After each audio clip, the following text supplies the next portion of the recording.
हामिदा व मुसल्लियन अम्मा बाद। 2014 में नोबल पीस प्राइज हासिल करने वाली पाकिस्तानी लड़की मलाला यूसुफजई को उसके बाद बड़ी पजीराई मिली, और इसका मुहर्रिक 2012 के अक्टूबर के अंदर उसके साथ होने वाला वो वाक़या था जिसके बाद से लेकर आज तक वो बैरून पाकिस्तान ही मुकीम है और उसका ख़ानदान उसी के साथ ही है। लेकिन हाल ही के अंदर उसने एक बड़ा मुतनाज़ सा बयान दिया है जिसका मफहूम कुछ यूँ बनता है कि एक मर्द और ख़ातून को सिर्फ निकाह करके ही इकट्ठा नहीं रहना चाहिए, बल्कि अगर वो वैसे भी इकट्ठा रहना चाहते हैं तो ये कोई काबिल एतराज़ बात नहीं। लेकिन ये उनकी नज़र में ये बात ऐसी हो सकती है, लेकिन जिस दीन की वो खुद पैरोकार हैं, वो यानी दीन इस्लाम, वो तो यहाँ तक एहतियात बरतने की बात करता है कि अगर मियाँ बीवी किसी जगह मौजूद हों और उनको देखकर किसी को कुछ शक भी अगर गुजरने का शायबा हो तो उन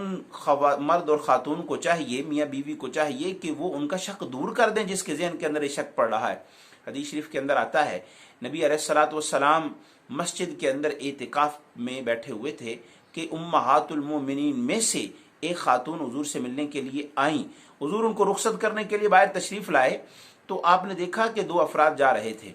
आपने उनको बुलाया और बुलाकर ये बात इरशाद फरमाई कि ये जो खातून मेरे पास खड़ी हैं ये मेरी ज़ौजा है। उन्होंने अर्ज़ किया हुजूर आप ये क्यों बात इरशाद फरमा रहे हैं, हमारे ज़हन में तो कोई ऐसी बात नहीं थी कि हम कोई महसूस करें कि आप किसी अजनबी खातून के साथ खड़े हैं। लेकिन नबी अलैहिस्सलाम ने इरशाद फरमाया मैंने इसलिए ये बात कह दी है कि जो शैतान है वो इंसान के साथ इस तरह होता है जैसा कि इंसान के रगों के अंदर खून दौड़ रहा है,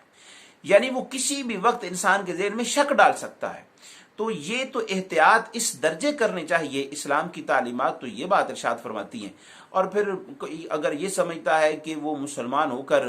वो इस्लाम पर कोई एहसान कर रहा है या मुसलमानों के वो नाम को रोशन कर रहा है, नहीं, ऐसी बात नहीं। सूरह हुजरात की इख्तितामी आयात में अल्लाह का कलाम फरमाता है यमुन्नून अलैका अन अस्लमू, अगर कोई ये समझते हैं कि इस्लाम कबूल करके उन्होंने इस्लाम पर एहसान किया, कुल ला तमुन्नू अलैया इस्लामकुम, उनको को तुमने ये एहसान नहीं किया, बलिल्लाहु यमुन्नु अलैकुम अन हदाकुम लिल ईमान, ये तो अल्लाह ने तुम्हारे ऊपर एहसान किया है कि तुम्हें हिदायत की जिंदगी अता फरमाई है। लिहाजा इस दीन को अपने लिए नेमत समझना चाहिए, इसकी तालीमात को अपने लिए बरक़ात समझना चाहिए, और उसी के दायरे के अंदर रहते हुए जो अल्लाह के कलाम ने फरमाया उदखुलू फिस्सिल्मि काफ़ा, अपने तय पूरी कोशिश करनी चाहिए कि इंसान दीन की पूरी तालीमात के अंदर ज़िंदगी बसर करने वाला हो जाए।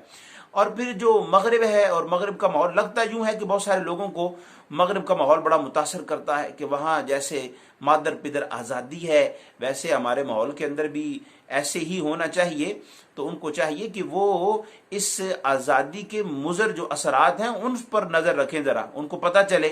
कि जैसे अमेरिका के एक साबिक सदर अपने आखिरी तकरीर के अंदर ये कह गए कि अनकरीब तो ये हाल हो जाएगा कि हमारे कौम की अक्सरियत को ये नहीं पता होगा कि उनका बाप कौन है। ये मुज़र असरात हैं, ये मनफी पहलू हैं, वो देख लें इस आज़ादी का तो फिर ये नतीजा इस तरह का निकलता है। तो उनको चाहिए कि वो अगर इसका मफहूम ये नहीं है जो कि तमाम लोगों ने समझा है तो फिर अपने इस मफहूम को बयान करें, अपने बयान के इस मफहूम को वाज़े करें कि वो उनका मकसद असल में क्या है और इससे वो क्या चाहते हैं। और वो और इस तरह के जितने भी अफराद हैं जो मगरब के माहौल से बहुत ज़्यादा मुतासर हैं, इकबाल उनको जवाब दे गए कि फ़रोग़ मगरबियाँ खीरा कर रहा है तुझे, तेरी नज़र का निगेबाहों साहिब माज़ाक़।